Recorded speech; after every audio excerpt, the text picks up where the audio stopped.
All right, let's grab Theist from Kansas. We've got Chris in the queue. Says or asking, are Old Testament prophecies circular reasoning? Now, remember, you're talking to two atheists, which means we're probably going to agree with that statement in some fashion. Can you put some more to it? Yeah, absolutely. So I am reading through a handful of books looking for a consistent hermeneutic that would be able to falsify the claim that Jesus fulfills prophecies. So I've been studying some of my old seminary textbooks, actually. And so I just finished one today. And so I'm talking about Isaiah 7, the Emmanuel verse, and the whole born of a virgin, and then Matthew claims it. So it appears to me that Matthew claims this as a prophecy. There's nothing in the original text contextually, and we always talk about how context is important. This author in this textbook says that earlier in the book. But there is no context to make that a prophecy. So Jesus is the Messiah and God and Savior because he fulfills prophecies, but the prophecies are prophecies because we say they're prophecies. Therefore, it's true. Yes. I mean, okay.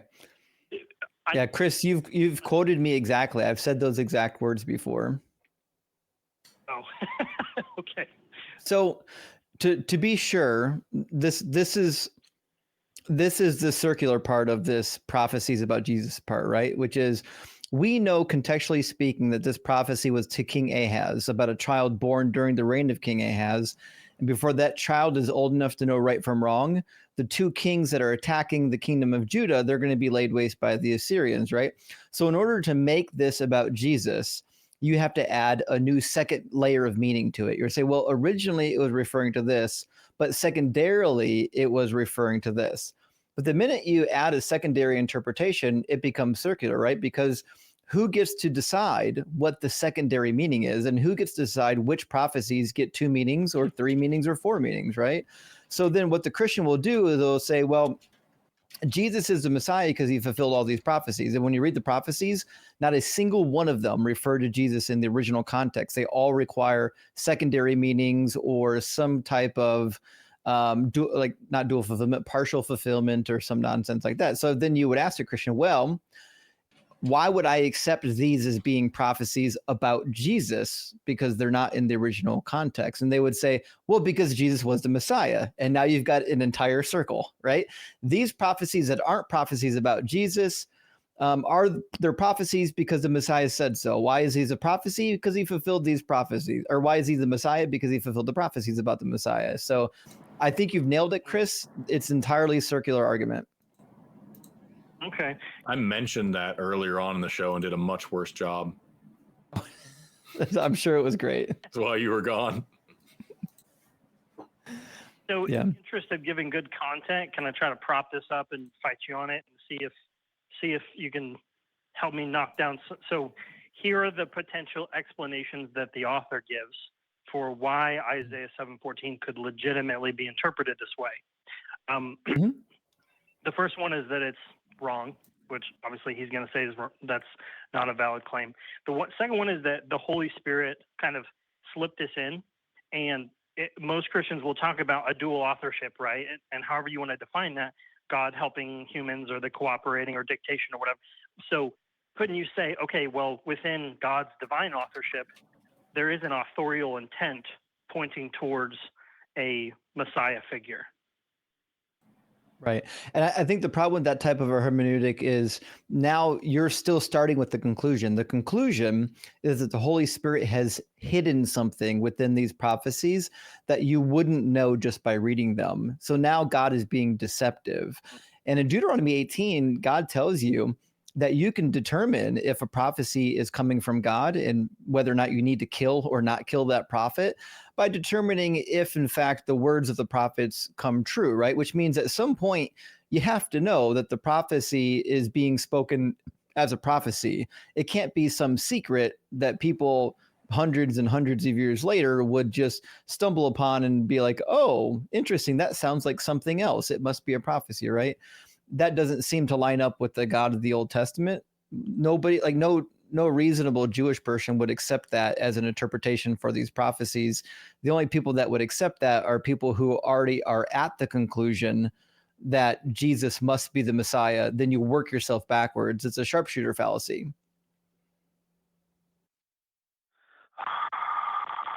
I wish I could fight you more on this, man, but like I can't argue. I can't find ways to poke hole in your arguments. It's so frustrating. Man. Let me show you one thing. I got a copy of the Dead Sea Scrolls in English, and they do something really interesting in the Dead Sea Scrolls where like a number of the prophecies of the Old Testament don't really kind of come true, or they come true, but like not all the way. And so what they do is they just go in and they reinterpret them, right? And hopefully this, the secondary interpretation doesn't fail, right? So if you go to like this is the Habakkuk Pesher. Pesher is a Hebrew word for like a reteaching or an interpretation. So in the Habakkuk Pesher, we've got a line from Habakkuk 1. It says, "For I am now about to raise up the Chaldeans, that reckless people." Well, we know who the Chaldeans are. The Chaldeans are in fact the Babylonians, right? But since this prophecy didn't have any impact on what was happening at the time of the Dead Sea, they added their own layer of meaning. They said, "This refers to the Kittim, who are swift and mighty in war, annihilating many people." And then they give a whole interpretation of this completely disconnected from the context. And of course, the prophecy failed because the secondary interpretation proved to not be true as well, right? The only difference between what they were doing at the Dead Sea and what the Christians were doing is at the Dead Sea, they were reinterpreting the prophecies and still giving some sort of future prediction with it. And we can see that the future predictions fail. The Christians didn't do that. The Christians took the story of Jesus, didn't make any predictions about the future until you get like to the book of Revelation and his second coming, and then retrofitted it to alternative meanings from the prophets, which is why it could stick long enough, right? Because the part that didn't come true is the part that he's going to come back, and people are willing to just wait forever. And if that's the only part that you predicted, that he's going to come back and do a bunch of stuff, people will wait on that all the time. We've seen all kinds of religious cults that wait forever and ever on some kind of a coming of something that are never going to be coming. But that's where the reinterpretation by the Christians fail, because the Christian interpretation of these prophecies based on Jesus' own teaching and Paul's teaching was that Jesus' second coming, the ultimate fulfillment of all of the final prophecies, was going to happen within a generation of the people still living, as we see in Matthew 16, 27, 28, Matthew 24, Matthew 10, 23, and elsewhere. Yeah.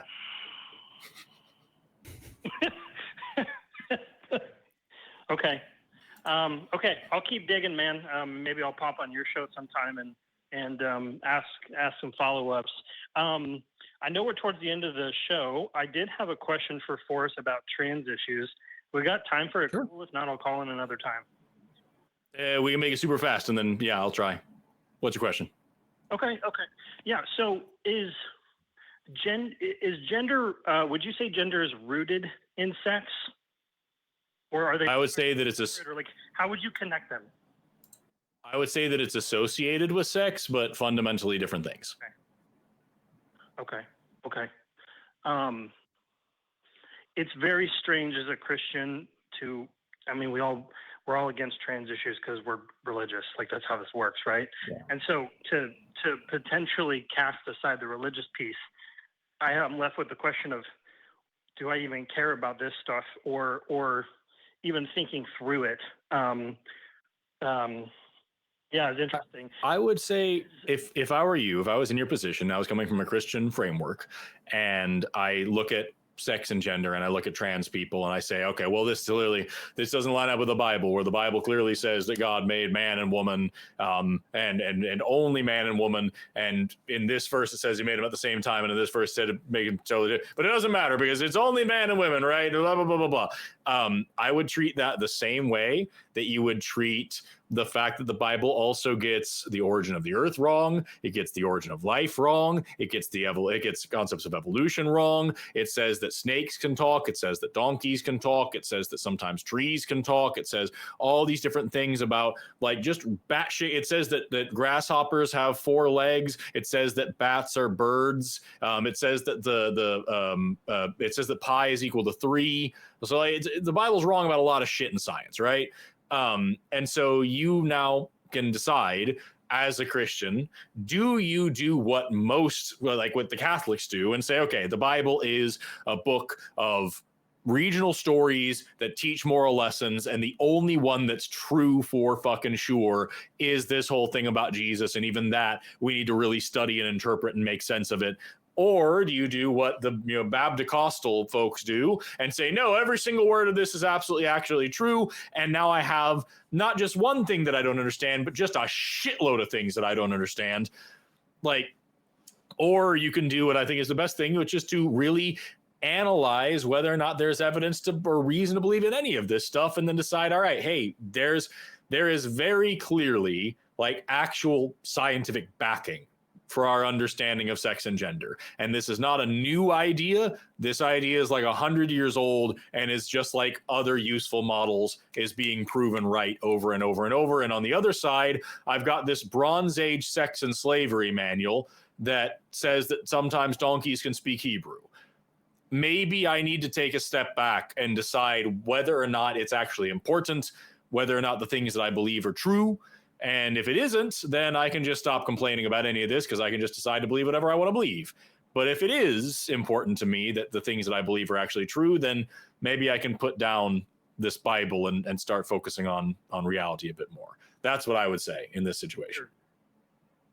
When you talk about gender being on a spectrum, is that spectrum from masculine presenting to feminine presenting? Does the animalistic identify as a cat? And I'm not trying to be inflammatory. I just, again, I lumped this all in a box and I threw it out the window and didn't think about it. So when you talk about the spectrum from a scientific perspective, are we only talking about masculine to feminine, or do you include all that other stuff too?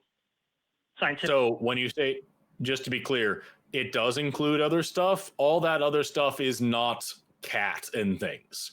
So the conflation of being trans with thinking that you're a cat or a dog or whatever like that, it is the same kind of just bullshit as when we were talking about homosexuality a decade ago, and Christians were saying, well, if you can fuck a man, why don't you fuck a horse? And it's equating homosexuality to bestiality.